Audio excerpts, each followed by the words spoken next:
Saudara, cinta pada dunia bukan sekadar mengenai orang-orang awam, mengenai orang-orang agama. Apabila orang-orang agama pun menggunakan ilmu agama bagi mencari dunia semata-mata dan menyelewengkan kebenaran, sehingga mereka tidak lagi menimbulkan keturunan, mereka tidak lagi berfungsi memberi nasihat yang sebenar kepada pemimpin-pemimpin Islam. Dan saudara perlu tahu, pemimpin dengan ulama perlu seiring sejalan, perlu mendekati antara satu sama lain. Apabila ulama meninggalkan tugasnya menegur dan menasihati pemimpin, ulama ini seumpama harimau duduk dalam zoo. Macam Datuk sebut tadi, duduk dalam zoo, tunggu makan, mengaum-ngaum dalam sangkar. Tidak ada kebenaran yang boleh dikeluarkan, menyebabkan pemimpin-pemimpin melakukan kezaliman berterusan. Kalau mereka buat salah, ulama ini cari dalil membetulkan mereka, bukan menegur mereka, membetulkan pandangan itu selari di Islam ini betul tepat. Itu je kerja-kerja mereka. Ini kelemahan orang. Sebab itu bila Nabi menekankan persoalan ilmu, persoalan ini penting, supaya semua individu Islam yang bernama pemimpin sampai bawah tidak lari daripada kebenaran. Kerana saudara-saudara, sebagaimana kata ulama, kita mencintai fulan bin fulan, tetapi kebenaran saja kita cintai. Kita hormat fulan bin fulan, tetapi kebenaran lebih kita hormati. Kerana kita hidup diajar menghormati kebenaran, kita hidup diajar mendaulatkan kebenaran. Sebab itu kebenaran walaupun ada di mulut siapa pun kita menerima. Orang yang menolak kebenaran kerana status, kerana sebab, kerana sumber, mereka ini orang yang sombong. Nabi SAW ketika mana ditanya tentang siapa yang mustakbir, yang sombong, Nabi kata batarul haq wa ghamtun nas, yang tolak kebenaran dan menghina manusia lain. Muslimin yang dirahmati Allah sekalian, kalau kita melihat bersebab kemunduran ilmu antara sebab, Syekh Abdullah Nasir Awal dalam Muqaddimah Tarbiyatul Aulad menyebut 3 sebab utama kenapa orang Islam lemah. Dan bila kita menekan faktor lemah, dengan membaiki faktor ini kita kembali jadi kuat. Pertama, al-jahl bi tabi'ati hadzal din, jahil tentang agama sendiri. Selalu bila kita jahil terhadap agama sendiri, tak faham agama kita apa, sehingga kita rasa macam mustahil nak buat undang-undang Islam, tak boleh, payah, orang tak faham. Saya bercakap dengan profesor saya, bila dia bagi hujah yang sama, orang tak faham. Saya kata, tuan, adakah orang faham undang-undang sekular? Orang pun tak faham.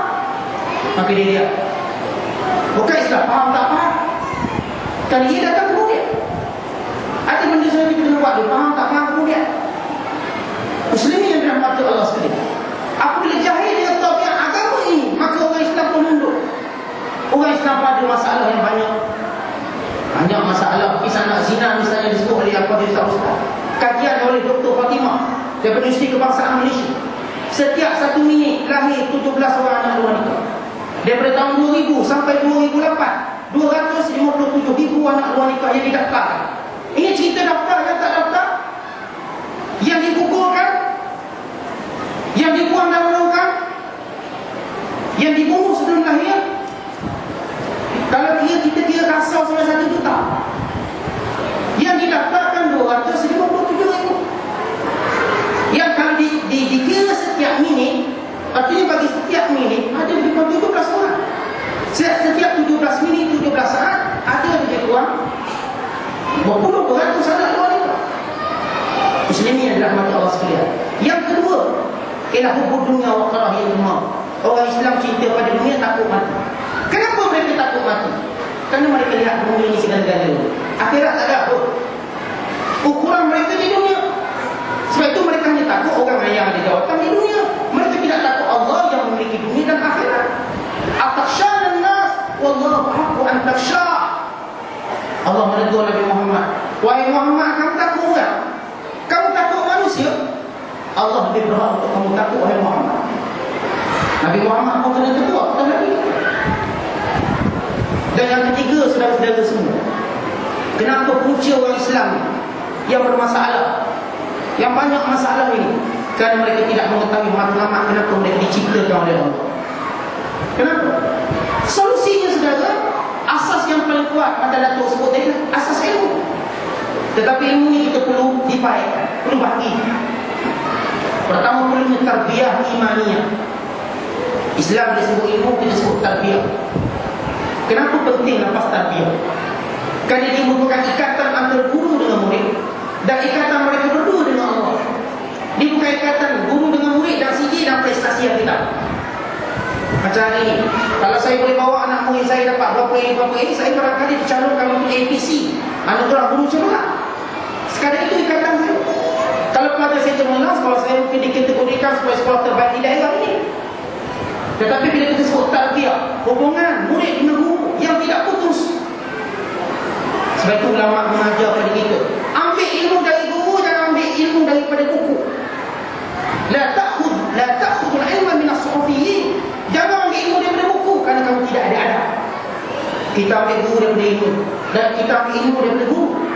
Sebab bila ambil daripada guru, kita belajar adab, menghormati guru, menghormati ulama. Bahkan anak-anak kita diajar menghormati ulama. Lalu anak-anak kita bercita-cita nak jadi ulama. Kita diajar menghormati hukum, menghormati syariat. Begitu penting itu. Tarbiyah imaniyah cukup penting. Kerana tarbiyah imaniyah saudara, sebagaimana Allah Taala sebut dalam Quran, ya ayyuhalladzina amanu alaikum anfusakum la yadurrukum man khalafa idza ihtadaitum. La yadurrukum idza ihtadaitum. Wahai orang beriman, jaga diri kamu elok. Walaupun orang lain sesat, kamu tetap kuat dengan keimanan. Sebab itu kita lihat dalam Islam, bila anak dilahirkan di azan, tanggungjawab ayah, tanggungjawab ibu, biar anak kenal Allah, cinta Quran, cinta Nabi SAW, cinta ahli keluarga Rasulullah SAW. Ini tanggungjawab mak ayah. Kalau mak ayah tidak melaksanakan tanggungjawab ini, ayah derhaka sebelum anak derhaka. Ini yang berlaku pada zaman Umar Khattab. Seorang ayah mengadu, wahai Umar, anakku derhaka pada aku. Lalu Umar Khattab panggil budak, panggil orang ni. Lalu lelaki ini berkata, wahai Amirul Mukminin, sebelum kamu cerita aku anak derhaka, apa tanggungjawab ayah kepada aku? Umar Khattab kata, pertama beri nama yang baik. Pertama pilih ibu yang baik. Yang kedua beri nama yang baik. Yang ketiga mengajar ayat-ayat Allah.